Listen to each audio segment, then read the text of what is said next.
Why aren't you madder? Why aren't you madder at the libs who think Pete's too straight? Why aren't you mad at Blake Masters? I'm mad for you. Hey, welcome back to a Gay Pride Extravaganza edition of the Next Level podcast. I'm here with Chasten Buttigieg. She's got the new book, I Have Something to Tell You, which I've been thumbing through the last couple days. It takes me a while to read. I'm kind of like Ralph Norman, the congressman. You know, he couldn't read 99 pages in 72 hours. I'm a slow reader. Chasten, how you doing, brother? Thanks for doing this. Doing all right. How are you? Doing great. I was really excited about one particular thing to ask you about, and I do feel like we have to start here. You're among Never Trump apostates at the Bulwark, which I assume you know, and so I was excited to learn that we have more than being gay dads in common. We also had some adornment on our vehicles in common. You had a George W. Bush sticker on your car, and so my first question is a two-parter. Was it the cool white W? Or was it the George W. Bush rectangle, blue one? And what do you love most about George W. Bush? I think it was the oval, but, you know, the oval. Yeah, the cool oval. Yeah, that's right. In that day, I, was not a very politically astute student. And growing up in conservative northern Michigan, putting the W on my car, as I write in the book, was more about symboling to other students to leave me alone. And it just seemed like that was the cool thing to do, but also like the norm. And if you were like a good Christian country boy, then you would support W. So I was at that time trying to blend in. And you didn't come to appreciate anything, his Spanglish or his painting or, I can't say I was really paying attention to him at that time in my life. All right, fair enough. Well, maybe by the end you'll come up with something that you like about George W. Bush. He had there's some toots and boots when it comes to the Bush presidency, I'd have to admit. I want to talk about the book. We usually flip this and do book stuff at the end and politics at the start, but we'll have plenty of politics to get to. And so I wanted to just kind of get from you, like, what was the impetus from this originally? Was it related to having kids? Did it happen before? Was it based on conversations you had from the campaign last time? Like, what did it stem from? 2 years ago when I started writing it, it was just the idea of, writing something I wish I could travel back in time and hand my younger self. I had no idea that the political landscape would be what it is today. And also my kids were born halfway through the writing process. And that sort of made writing harder in the sense of finding time to actually do it, but easier in that, I felt like everything came into focus. So much in life made more sense. And I was thinking about, what words would comfort them when they grow up and, whether this book would mean something to them if they were to read it. I'm wondering if you have had a similar experience to how I have. So my kid's a little older, is 5. And when I started reading kids' books to her, which I guess is probably happening for you pretty far into the writing process, like it was pretty noticeable to me. Like, I was never one to like obsess over representation. I was never hostile to representation, but it was never something that I really felt like I had a deep appreciation for until I started reading kids' books to Toulouse, and it was like it's like impossible to find a kid's book to read her that doesn't have a mom. And nothing wrong with moms, right? But it does, kind of add a little extra weight to it. Now, I know this is a young adult book, but I'm just wondering, how that experience of kind of writing this and wanting to tell a story that young adults have and reading books to your now 2-year-olds, how that kind of played off each other. Yeah, well, first of all, I hope that this book means something to every young person. Middle school is tough as it is, so I hope that every middle schooler or high schooler is, hardened by the message that it does get better. And hopefully for LGBTQ students, they see somebody who's been through it and who is there to offer a comforting word. This is why just telling stories matters. I don't want my book to be the only book. I want there to be thousands of other books like it, so that maybe a young person who doesn't see themselves in my story will see their story in somebody else's. And when it comes to the children's books, I completely agree. We were gifted so many books when the kids were born, and I love a bookstore, so I'm always buying kids' books. But it is really hard to find a story with 2 dads or just about a dad and that the story isn't focused on the fact that there might be two dads or two moms, or Right. that, it's like every family's different, every family's great, not all families look the same. I don't want the story to be the fact that we're, quote unquote different. I just want my kids to see their family. So I've actually already started noodling on a children's book, and I hope Yes, that well, that's the next I hope one. you have more success for me. I tried to sell a children's book like this and failed. I was like, I just want to sell a kid's book that has two dads where there's no trauma. No And they're trauma, like, you no know? trauma, gross, get out of here. It's Yeah. like the kid just eats ice cream and they go to the park together and they have normal kid problems related to the, friends at school. And Yeah. I don't need Was the every kid bullied though? yeah, was kid bullied Yeah. because of their dads, or they Yeah. feel really different and get depressed about it, or do they have to relitigate the AIDS crisis? Like, no, we just live. So I appreciate that you are on the same page with that. The related thing I wanted to I was trying to you've done a handful of these, so I wanted to kind of hit on some different turf, and so I went to the Pete Buttigieg Reddit page. Oh I'm getting God. sick of the Elon Musk Twitter. I know, sorry to trigger you. And so I'm trying to find alternate things for my social media addiction. So we have a vibrant Bulwark Reddit. I went to the Pete Buttigieg Reddit, and I was like, you guys, I'm sure have listened to all of Chasten's interviews. So what would you ask him? And I got one really good one that I wanted to ask you from the comments, and it's a This is little so bit interesting to me. I do not Reddit at all, so I yeah, don't know what it is like out there in the Reddit it's world. the Pete Buttigieg Reddit is like it's crazy. I mean, it's like it's fangirl stan culture. They love you all. So that is a positive space. Maybe a little creepy for you, but you shouldn't be shy about visiting. The Bulwark Reddit is also pretty nice, though. They usually attack us from the left, lefties that aren't happy with us, despite the we're doing our best out here. But anyway, this questioner said, as a teacher and a parent, she worries about how much she tells kids about the ugliness of the world to destroy their optimism. It's kind of related to this point about the trauma in the other books. However, you also need to prepare and armor them for what's happening in the world. And so she was wondering how you balance that both in writing this book and thinking about this in parenting, right? How to balance kind of acknowledging the ugliness while also, not letting kids be kids. Yeah, I thought about this a lot, and I know we joked about queer trauma, but so much of what I was thinking about as writing the book is how much do you include and how much do you gloss over and how much do you, Right. Dive into. And so much of my story was tough. Those first 20 some years were really hard, and I, spent 18 years in the closet, and especially the adult book, really dives into some of these subjects that I was told not to talk about in politics. And at the same time, when you're writing a YA book, I don't want students to not have the skills and the tools necessary to defend themselves in the future. And so much of what I wrote about was truly wishing that I had those skills when I was younger. What did I want younger me to know? And so I pepper in all these little bits of advice or anecdotes, when the bully was being really bad on the back of the bus and the things that they would say and how it made me feel. But also, now with this hindsight, I wish that I could just say the one sentence I knew would have disarmed them, and giving them like little snippets of advice without just like glossing over the fact that they're truly awful people and people who will focus on, the minuscule things and people who will, only try to tear you down. But the things that we focus on, we pay attention to what you pay attention to, right? That's a big lesson that it took me a long time to learn. The places that I spend so much time in and the people I give so much credit or weight, I don't have to care about their words if I choose to not care, right? Yeah. There's a lot in there, especially about mental health and bullying and the things that I wish younger Chasten would have known. And as a teacher, you do have to make a decision about how much ugliness do you focus on? Because if you only focused on all of the, atrocities of the world and all of the ugliness, it's always there if you go hunting for it.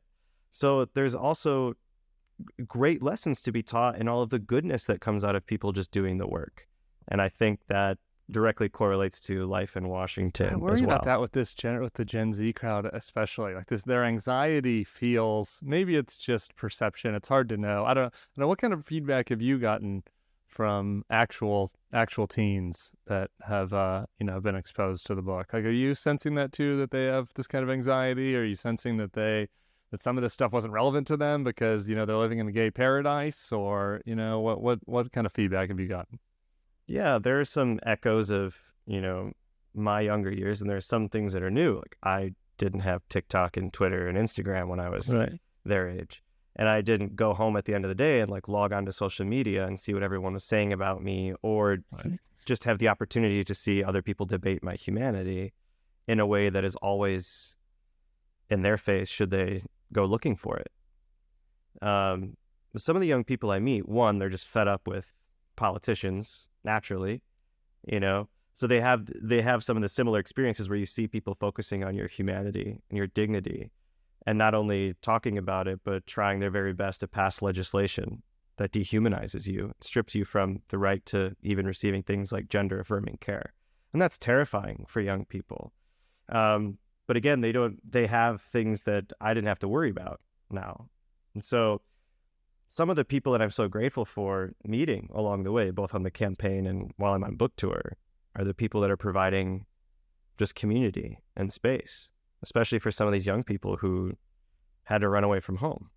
Yeah. And lost their family. And the only community they're getting is at a community center or a nonprofit organization. And I didn't have those things when I was younger because people were so terrified to even talk about gay people.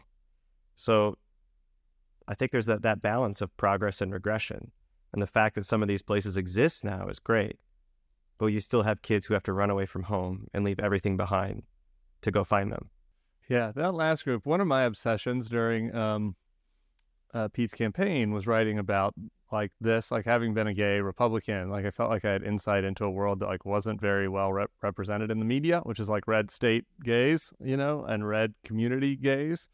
And and I'm sure you have dozens of stories about this, but even just from writing about it in the Bulwark, like I have probably a dozen people that wrote to me and was like, yes, this resonated with me. Like I didn't have any, to have a gay couple, be campaigning. I didn't know any gay married people in my life, right? Like the only gay people I knew were stereotyped. Everyone in my community was hostile to it. At least I perceived they were hostile to it. Maybe at times I was projecting, but I think that as much as there's been progress, like those pockets like still very much exist, and it seems to me that they've been hardening since the presidential campaign in the last 5 years, frankly, and like the hostility's been growing. And so I'm just, did that experience on the campaign, play a part in the book? Like, do you have any anecdotes from either the campaign time or since writing the book that's particularly hit home with you?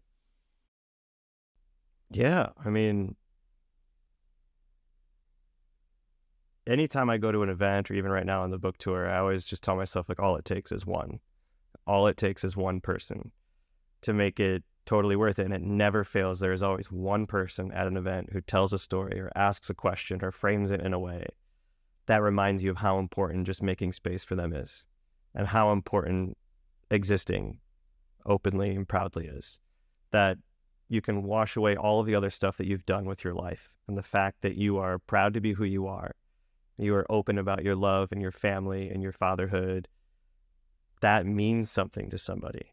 I got to experience that almost every day on the campaign.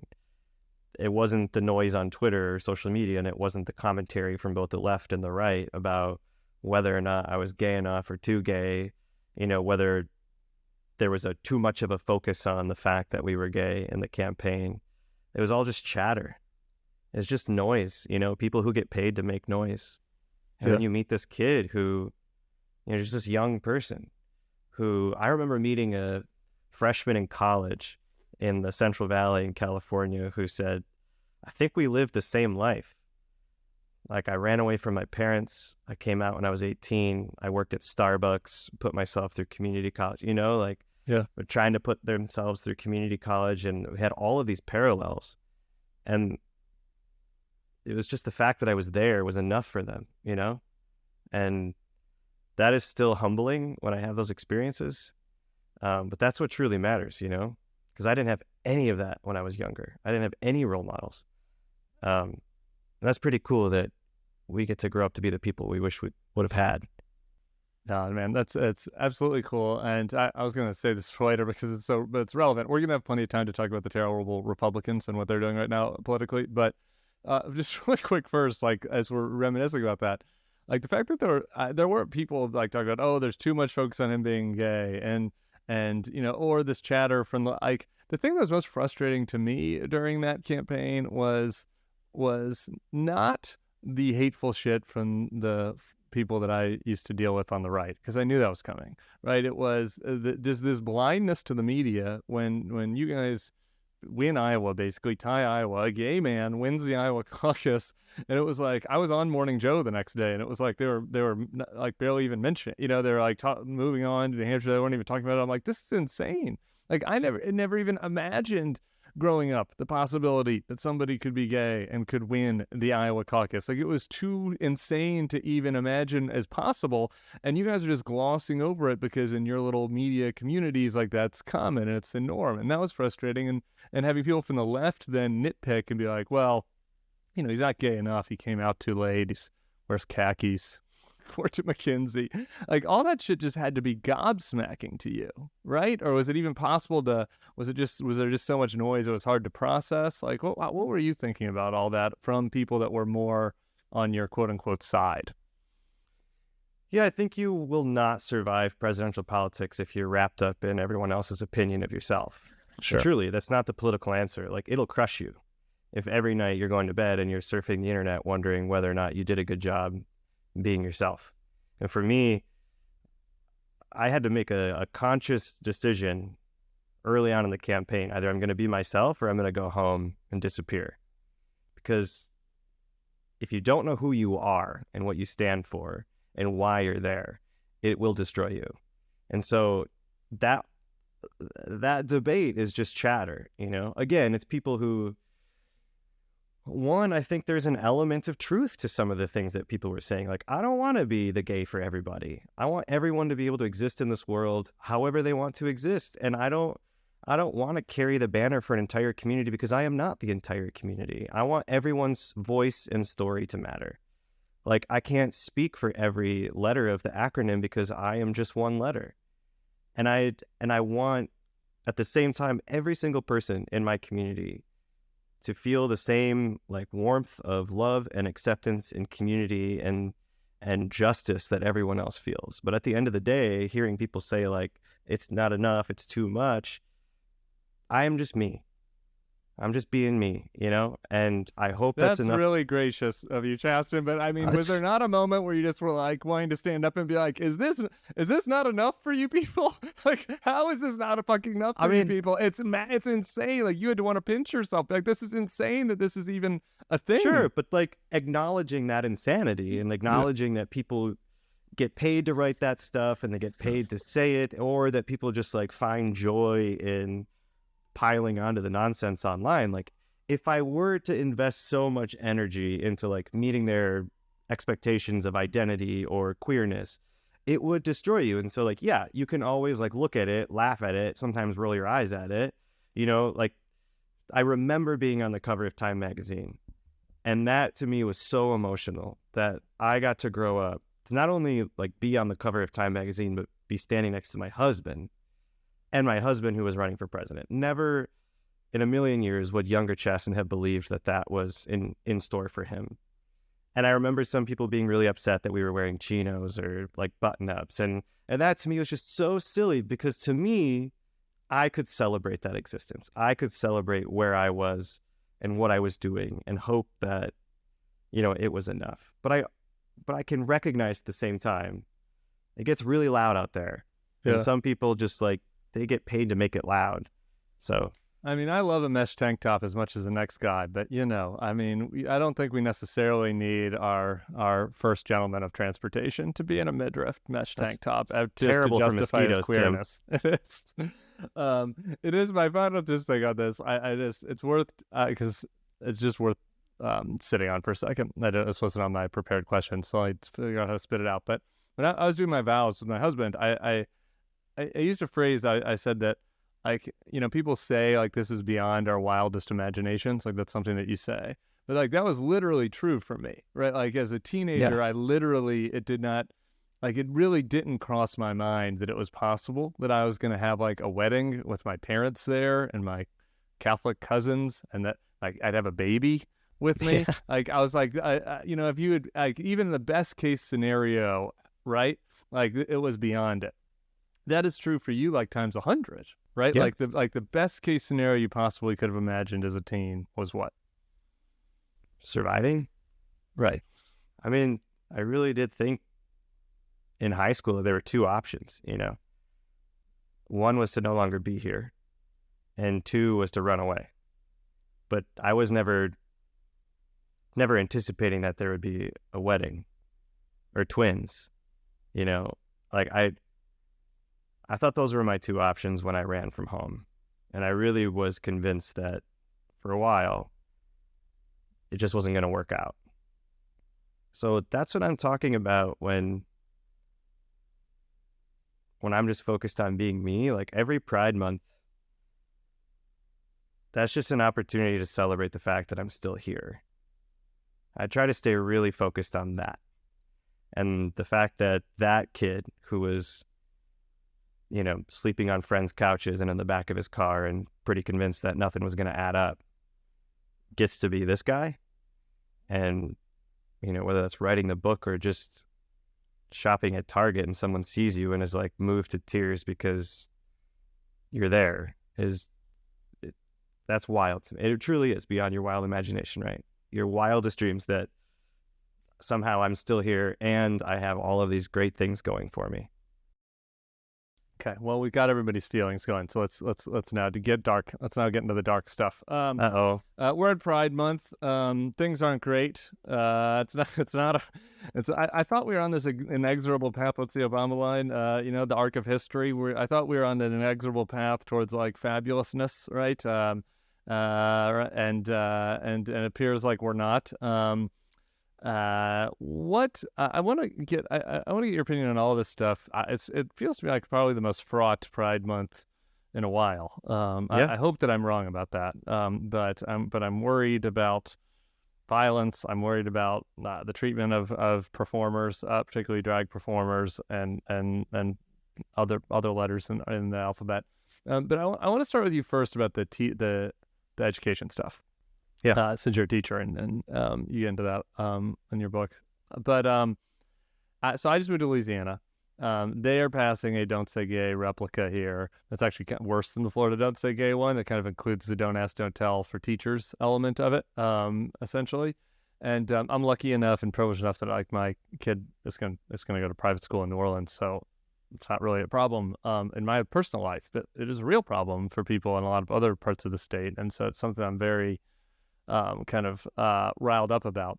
And so I'm wondering, just from an educator's perspective, like, there can be a political perspective of this, we can be pundits, but just like as a teacher, what would your reaction have been, if you go in one school year and the new rule is you can't mention your partner, you can't talk to the students about anything related to sexuality and gender identity. I practically, it's preposterous and an affront to teachers. What in my opinion? But talk about from your experience.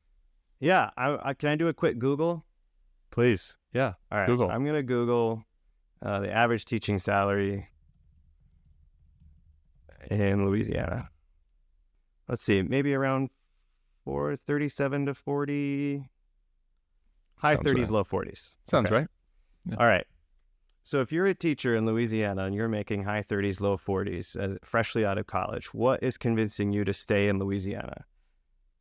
Outside of the fact that, some people don't have the privilege of leaving, and right. Some people are caretakers, and some people Sure. have families, and some people don't have the ability to leave the state. Just as a state, what are you doing to recruit the best teachers possible? And so the first thing that comes to mind every time I get asked a question about this is, one, don't say the words you're not supposed to say on podcasts, and two, words you're not. This is the next level podcast. We cuss.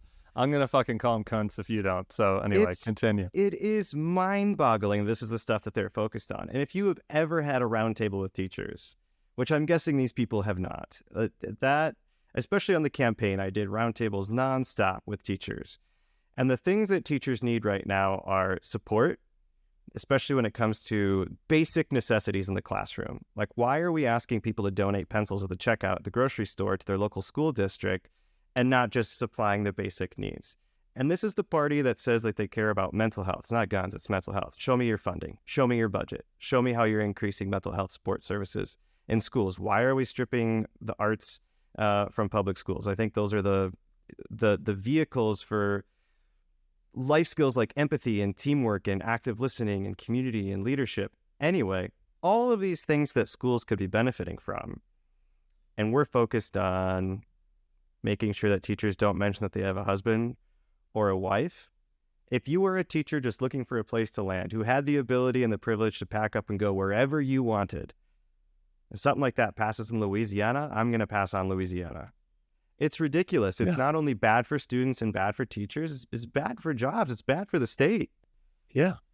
And it's just like the thing about all of this, I'm sure we're going to get into it. The thing about like all of this waves hands dramatically is that it's lazy. It requires no work.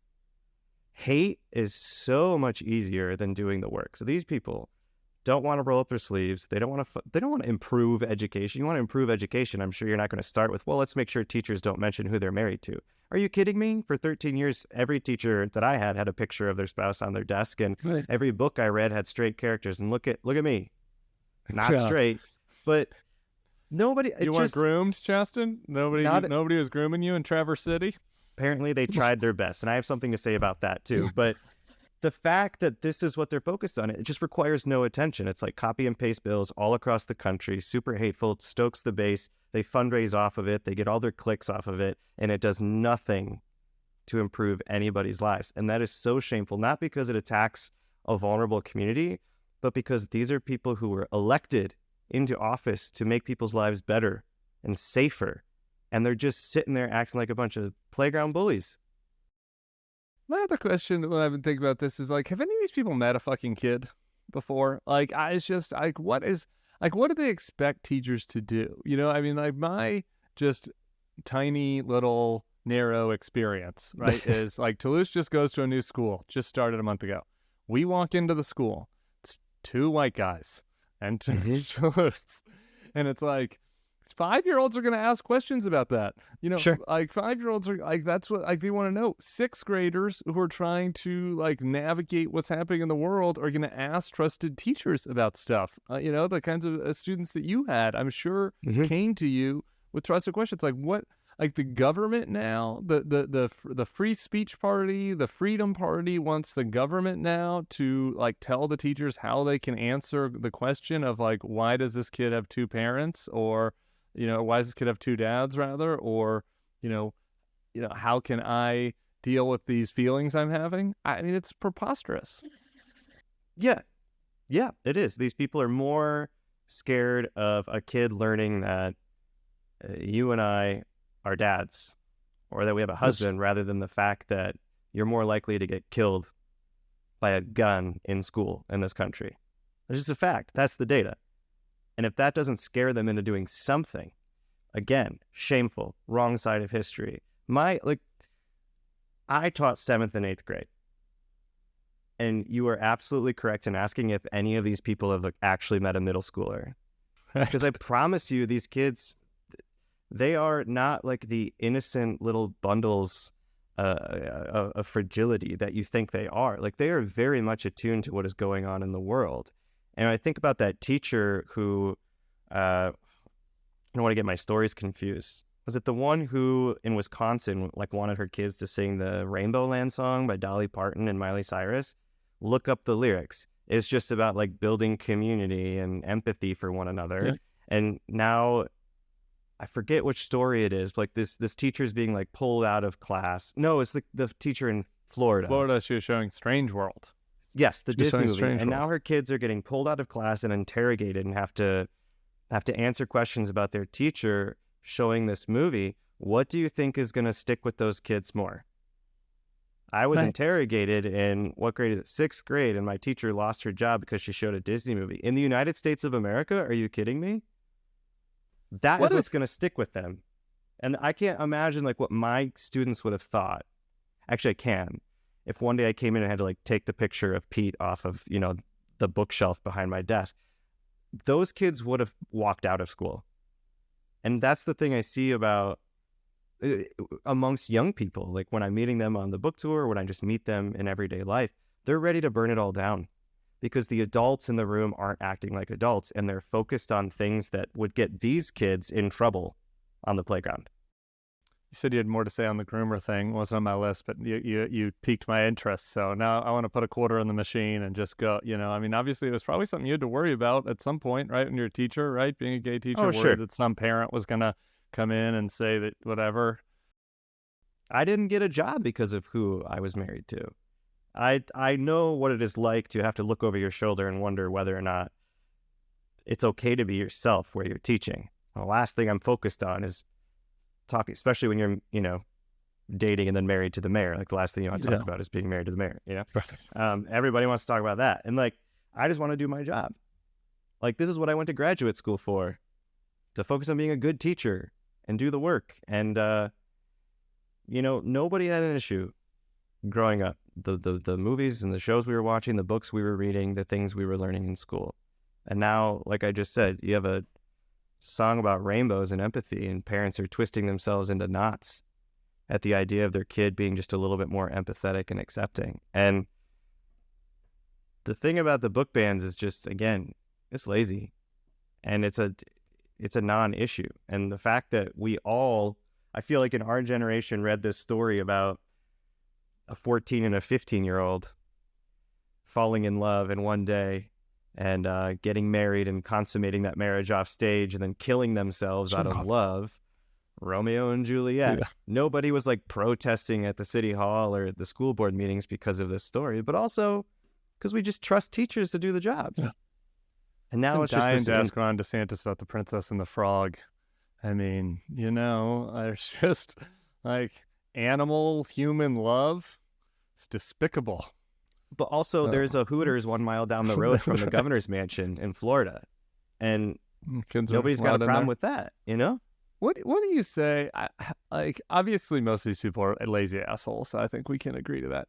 What do you say to, like, I've heard from a couple of parents who are good-natured people who are concerned that there's a faddishness happening in schools about gender identity, gay, different sexualities. There's kind of new sexualities propping up every day that I've never even heard of. I think I try to be pretty hip to the game. Like, are there is there anything that you hear that somebody's been in classrooms where you feel like there's maybe a concern that something's going too far the other direction? No. And, we all wanted to be straight when we were younger, and look what happened to us. We wanted to be straight when it would keep us alive or keep us from getting stuffed into a locker or prevent our faces from getting smashed into the cement outside the school. I wanted to be straight so desperately. Look what happened to me. Yeah. It's not a fad, even though maybe that's something you want. It doesn't change who you are. And more people having rights and more people feeling comfortable to be themselves in this country doesn't hurt anybody else. So that's the thing that I have heard from like rural pockets of the country, like, but don't you feel like it's a fad? I mean, look at the data. Like Gen Z, they identify as LGBTQ, so much more than every previous generation. Well, yeah, because that's the art of making it better for everybody. More people have the ability to come out of the closet or to be themselves or to ask a question. When I was getting stuffed into a locker in high school, I didn't even think I could go to the principal's office and say, like, someone just called me the F slur and shoved me into the locker, because I thought maybe the principal thought I wasn't the F slur too. So if some kid has the ability to ask a question or is just wondering about how the world works or where their place is in it, I feel like we should all just be happy that they're asking the question and not doing the other thing that all of the mental health data in this country shows us we should be focused on making. They're just making it better for young people. Yeah. Wanting desperately to be straight definitely resonates with me. I did all the mental gymnastics I could possible to make that happen, and that was a fail. What about the, I don't even know what my fucking question is about the drag bans. They're so ridiculous. I guess I'm interested I assume, maybe this is wrong, that because you've written this book and you're on the cover of Out and blah blah blah, you're a gay influencer now, whether you wanted to be or not. Like you have, you know, uh, dialogue with people in the drag community, and we're coming up on this, where we have these pride celebrations happening in a lot of states where drag is banned, and I think that we're staring down the barrel of conflict here over the next couple of weeks, and I hope I'm wrong about that, but I'm just wondering what your sense is, for the risks and kind of the vibe in that part of the community. Yeah, safety comes first for everything. Trying to decide if it's the right time to come out, your safety comes first. Trying to decide if it is okay to hold your husband's hand when you walk down the sidewalk. We should always be putting our safety first. And unfortunately, we still live in a time where we have to ask ourselves those questions. I mean, the drag bans are ridiculous because, again, it's just something to stoke fear and debate. And, if straight people need a couple examples of things that they do that might be questionable, we can come up with it. But again, I don't think drag is questionable. Like, I'm a parent and I know what it's like to make the decision of whether or not I want to take my kid somewhere. No one tells me I have to do it. I'm the parent. I get to decide whether or not I want to go to story hour or the whether or not. rights movement is a little mixed, has some mixed messages on that front. It seems like to me. It does. But this is the thing. If you are going to ban drag, but you're not going to make Hooters 18 and up, then you're just telling on yourself. Get the fuck out of here. Yeah. And that's like the drag queen down the street from our house who performs here on Capitol Hill, Tara Hoot, is like Mrs. Rogers. It's like it couldn't be more wholesome and hilarious. It's just funny. And there's nothing sexual about it. But this is the thing. These people protest outside every weekend because they're convinced that inside, this person in like cat eye glasses and like your fifth grade teacher, like she's literally Miss Frizzle. That's what she looks like. Like, they're convinced that's the thing that we should all be focusing our time and energy on. And it's just a disgusting imbalance of priority. Because if they truly cared about keeping kids safe and alive, they'd lift a finger on gun violence. And every time I say this, there's always someone online who's like, oh, what a tired talking point. Are you kidding me? I'm the teacher who worked in a classroom where 3 of the walls were windows. I was on the safety committee. I had to walk around the school and check the doors every morning. I had to run the lockdown drills. I know what it is like to terrify a kid with an anxiety attack over the conversation about the fact that there are some people in this country who grab weapons of war and come into schools and murder children with them. That is more terrifying. Where are you on those mass shooter drills? I think I'm against them, but that's a comfortable thing to say as somebody who doesn't have to work in a school. Where do you land? I think you have to have the conversation.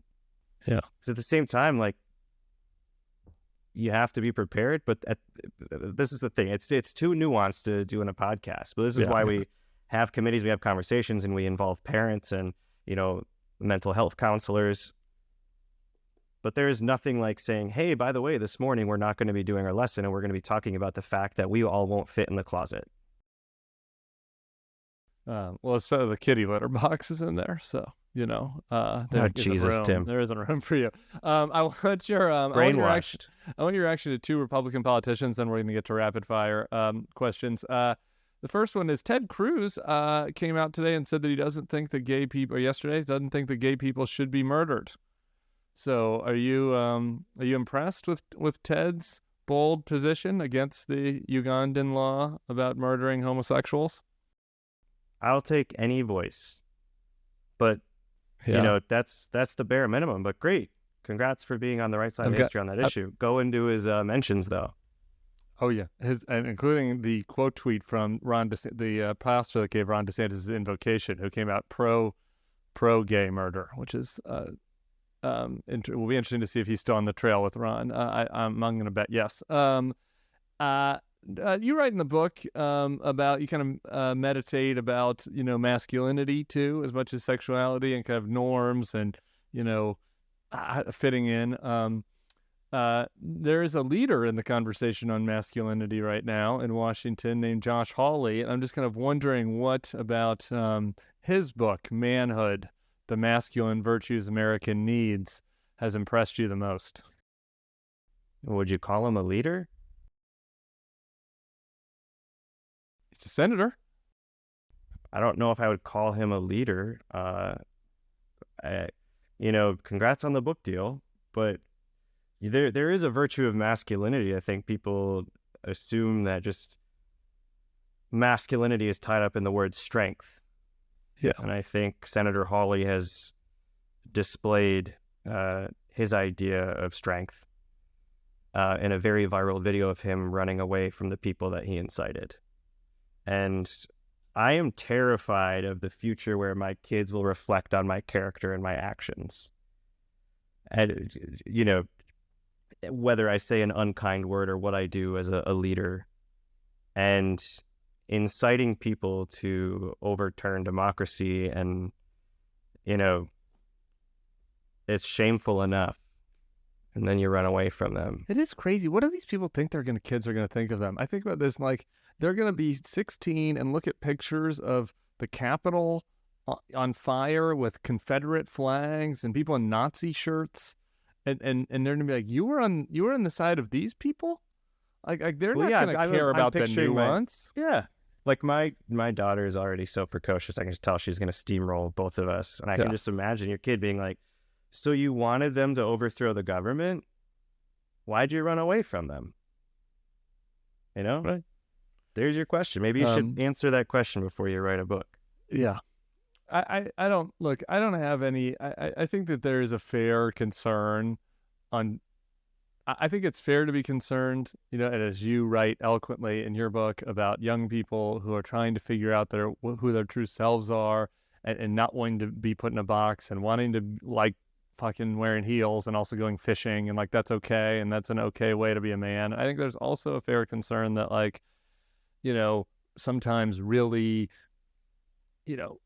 like athletically focused young men, who are into like trucks and stuff, kind of get put in a box, right? And get put sometimes into schools and aren't nurtured and validated in the ways that like more bookish kids are.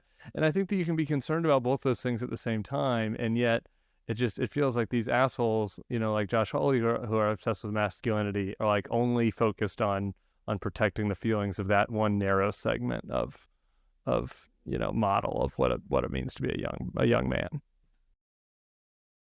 Yeah, maybe, but I love seeing the world through the eyes of my kids, as I'm sure you've experienced. And my son is so curious and independent, and I think constantly about the types of people that they will become when they grow up. And right now he's only 2, and I keep hoping that he stays this curious and kind. He waves at everybody in the stroller. And he says, thank you. Even when he's crying, like I'll hand him his dinner when he's overtired. He's like, here's your dinner. And he'll, say thank you through his tears. I want him to be that grateful and kind and compassionate and curious when he grows up. And if he is all of those things, it doesn't make him any less of a man than the other kid who loves heavy machinery and playing football. Right. And I grew up. And by the way, there are people who like heavy machinery and play football who are kind and generous right? Yes, like you can be both. And whether you are on the football team, or you like lifting weights, or whether you want to dance or just study mathematics, I'm going to love you just the same. And here's the thing about being a parent. If you're not willing to love your kid unconditionally, don't become a parent. Because I am here to help them become the people that they're already going to become through guidance and love and advice. And my job isn't to make my son want to be a football player or lift the heavy weights. It's to make him, to be sure that he is kind and compassionate and curious and empathetic and humble, whether he likes the heavy machinery or he wants to bury his nose in books. That is my job as a parent. And the thing that these people love commenting on other people's families. And I just wonder, like, what would it be like to, Yeah. I These don't want to fuckers, go the down thing that, that but pissed you just, off. Okay, I'm sorry. We're in rapid fire next, but I have to do this. I saw. So I was doing the circus last fall, and I was covering the Arizona thing, and thing is a good way to describe it. yeah, Blake Masters is up on stage, just like going in at Pete over paternity leave. Going in on him, and next to him on stage is Rick Grinnell. Behind him, Rick Grinnell's a gay appointee of Donald Trump, and I know Rick a little bit. To our, I think, our mutual displeasure. And I went up to him afterwards. I was just like, Rick, no cameras, no off the record. Like, will you just tell Blake to stop that? I mean, like, how can you be running a pro-family campaign and like, how can you even say you're for the family and then be like, oh, at the same time, I'm gonna chastise somebody who is spending time with their kids in the NICU, or one kid, but because they were preemie, and they got so defensive of it and so up in arms and so personal that it just, I kind of couldn't. I should have been able to believe it, but they continue to surprise me and just how debased they can be. And went to the next stop and they did the same thing again. And it's this crowd pleaser. And it's just like, that has just got to it filled me with such rage. Like, how did it not? How do you not let that just consume you with rage? Like we talked about before. Sorry, I'm asking you the same question. Why aren't you madder? Why aren't you madder at the libs who think Pete's too straight? Why aren't you mad at Blake Masters? I'm mad for you. Why aren't you madder, Chasten? Well, I appreciate that, but I look at my son on a ventilator, and I look at the opinions of someone like Blake Masters, and I know exactly where I need to be and who I need to be. And whether or not those men can empathize with the feeling of watching your kid fight for their life or not is not my concern. My concern was whether the numbers on the monitors were getting better or not worse, and whether, my less than 10-pound son on a breathing tube was going to live. And if somebody in politics wants to make that a crowd pleaser, great. Congratulations. You got your crowd pleaser. But I know who I am at the end of the day. I know who my husband is at the end of the day. And being there at the bedside of your kid when he's fighting for his life is the right place to be. And this is the thing about book bans, drag queens, beer bottles, and I guess paternity leave. They just want to talk about something else because they have nothing to show for it. They have nothing to offer. I feel like so much of politics is about who you're for and what you're for, and not who you're against. And so much of everything on the right now is what they're against. Let's talk about M&Ms. Let's talk about Disney. Let's talk about beer bottles. Let's talk about drag queens. Let's talk about books. Let's talk about teachers. Let's talk about trans people. What are you offering people besides a very, very narrow, hate-filled view of the world? And I believe in a politics that is big-hearted and inclusive. And if someone wants to make a punchline out of being next to your kid in the hospital, I think it just tells everybody who you are as a politician. And, at the end of the day, like I said, I just get to go to bed knowing that the best thing I can do is just be me. And the best thing for Gus was to be at his bedside. That's lovely. Let's get to rapid fire, get you out of here. Rapid fire, you ready? Oh God. All right. These are always tricky. I know. Trust me. I listened to your rapid fire effort with John Lovett, and I don't know, that it was just it was tough. So I'm hoping we can do better. As long as it's not superlatives, One thing you've changed your mind on as a grown-up. Everyone gets this. Oh, I totally went to Target, unshowered baseball hat, jeans, t-shirt this morning after daycare drop-off. I just feel like when you're a parent, the fact that I'm out is good enough, Got it. That's it. That's what as a grown-up, you've learned that you can you're like in your George Costanza era. Like, I'll just wear sweatpants if I have to. No big deal. I've even gotten over like the stress of like spotted in Politico, like Chasten Buttigieg looking like a lump of shit in Target, you know, just like I have groceries to get and I didn't get to shower this morning because the babies were up at 5:30. So I love that. Your favorite RuPaul's Drag Race queen? I'm a big All fan time. of Trixie and Katya's stuff. Yeah. They're likable. Yeah. And also Trixie, rural Wisconsin, I feel like we've got that Midwestern thing going on. Katya's Wisconsin. Your LGBTQ Mount Rushmore. Mount Rushmore, most influential LGBTQIA, whatever other letters you want, plus Mount Rushmore. This is tough. It is tough. Just go. Have you asked other people this question before? I have, and I haven't gotten anyone that I like yet. So I'm hoping that you're going to be the ones that. Yeah, some people panicked. I forget. We had Josephine RuPaul. Yeah, Josephine Reisman. We had her on a while back, and she gave like some very obscure ones to kind of demonstrate like, you know, her literary and historical knowledge, which I was impressed with. I forgot I asked somebody else, and they just panicked and failed. So you're allowed to panic. I don't know. I feel like that's really hard to like push 5 people onto a mountain, because you could have like your like Yas Queen Mountain, or you have like Dolly Parton your share. Yas Queen Mountain is allowed. You know? Yeah, Yas so you Queen could have Mountain. like, no, I don't know. You feel like you have to have a balance of like Sylvia and Marcia and Harvey. You know, and Harvey, like and Sylvia and Marcia. Okay, that's a good Bayard, 3. and like, can we add more faces? Like, I feel like you have to have your like, you know, trailblazers, and then we should make room for Dolly Parton. Okay, I think the Trailblazers Mountain with Dolly is a great answer. I got to tell you, I'm so embarrassed to admit that I was like, I didn't really, I knew who Bayard Rustin was at like the most top level, like one sentence about who he was, until I read Jamie Kirchick's book called The Secret City. And I've been down like a Bayard Rustin rabbit hole ever since then. And like, what a fascinating dude. He definitely should be on the Mount Rushmore. That's the history that they want to get rid of. Take out. I could have benefited, you know, from that as a kid, but same for sure. Okay, we have to get some Pete rapid fires in. What is a really gay trait that Pete has in private that people don't get to see in public?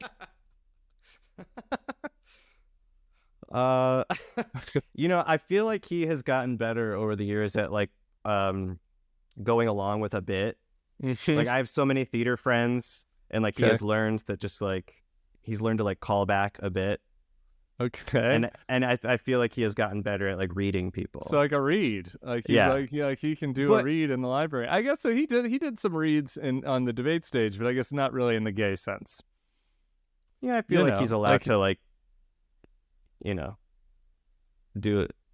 He could be himself a little bit more. It's not like himself, but like I feel like you can't do a read to that extent on the stage. Okay, yeah, for sure. All right, gosh, now I'm trying to imagine Pete doing a read bit with one of your friends while you're drinking a glass of wine. Anytime it comes out, it is like, stop the presses. Yeah, people do a double take. The glass crushes and that. Yeah. Okay, my other just Pete as a dork rapid fire question I have to ask is: has he ever been to a gay club with you? And if so, what did he wear? What is a gay club? What is this thing you speak of? A club with homosexuals dancing and gay music. Oh my God, you sound like a grandparent. Yeah, I'm just trying to explain it in the most basic way possible. You know, did you ever go to Town Dance Boutique in Washington, D.C. with you? Was there ever, was he ever around shirtless men dancing to, Madonna remixes? This sounds like a congressional panel from the future. I'm just trying to. You don't force me into a narrow definition. You know what I mean? Has he been to a gay club, and what did he wear? Oh my God. Why are people so obsessed with what he wears? I'm obsessed with what everybody wears. Okay, this is my gay trait. Of course. Yeah. All right. Yeah, I remember going to Sidetracks in Chicago when I lived in Chicago. Yeah. And you'd drag him from South Bend to Sidetracks? Well, he would come through Chicago on his way to what's it called? Great Lakes, when he was in the Navy Reserves. Yeah. And I used to go to Sidetracks for like happy hour after teaching. Okay. And was he in a natural habitat then? Like I'm like imagining myself at my first gay club when I still had my Republican clothes on that were like really baggy, and like walking in and being like, and going to Apex in DC and being like, man, I need a whole new wardrobe right now. Oh, And buddy. this is how I know it's sad. This is a sad Yeah. story. But now I'm trying to now see myself in the Secretary of Transportation, having had that same experience with you at Sidetracks. But There you're were a telling lot me of now baggy clothes when I met him. Yeah. they're back in now. That's what Which is the kids are wearing. confusing. It's Yeah. really gross. It's really. I'm like a boomer now, like the boomers who still wear the bell bottoms and listen to the Beatles. Like I'm like that. I'm never giving away my skinny jeans. Never. Like it is a central part of my gay identity. And Sebastian is now saying that the baggy short pants are back out. Thank God. I hope you're really? right. Our producer is closer to Gen Z. Are you actually Gen Z, or are you a younger millennial? So he is more in touch with the youths, and I I was just went so into unhappy. an Urban Outfitters the other day. I was on the road on book nothing tour, to and I buy walked there. in there and I was like, "Oh, I don't think this store is for me." Me anymore. I know. I did the same thing. I forgot to pack warm clothes for Phoenix, and I was in the circus. They said they're to send me to Wisconsin or something. I got sent to Arizona, and I walked into Urban Outfitters, and I was like, "There's nothing to wear." I was like, I remember "Everything is huge." the pant legs were like wider than my body. And I was like, I don't know what this is for. I can't pull this off on TV. I'm going to be mocked. Chasten Buttigieg, this has been so lovely. Thank you for doing it. Your book, I Have Something to Tell You, you should get for the teens and tweens in your life. And I hope we can do this again soon sometime. Enjoy those kiddos. Thanks, man. And Thank you. And holler Same. anytime we can do anything for you. All right. Thanks. Take it easy. We'll see you at the next episode of The Next Level on Wednesday with Sarah JVL and not me. I will be in Mexico tanning myself. I'll be back the following week. We'll see y'all then. Peace out.